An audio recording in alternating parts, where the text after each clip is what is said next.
Kita baru sampai kolam gambang. Kita baru sampai.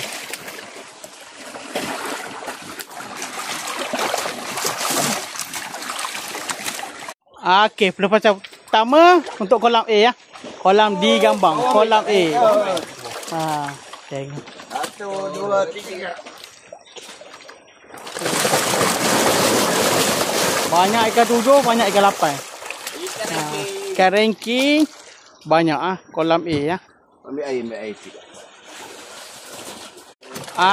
Pelepasan kedua untuk kolam A ya. Pelepasan kedua. Tadi pertama, ni kedua. Ikan ranking banyak, jangan risau Minggu ni banyak ikan tepat insya-Allah. Untuk pelepasan untuk kolam B ya. Kolam B ya. Okey, tengok. Kolam B. Banyak ikan saiz-saiz. Naik.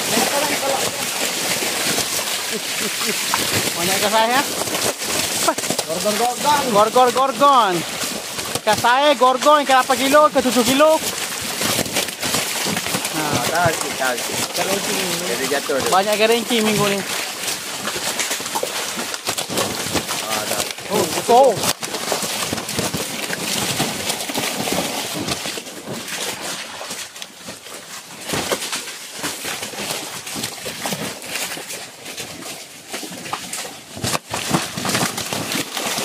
Sini sikit dah.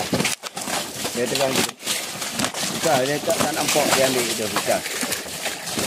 Dia gitu. Banyak ni. Ini tak tembak 8 kilo. Besar. Okey, tengok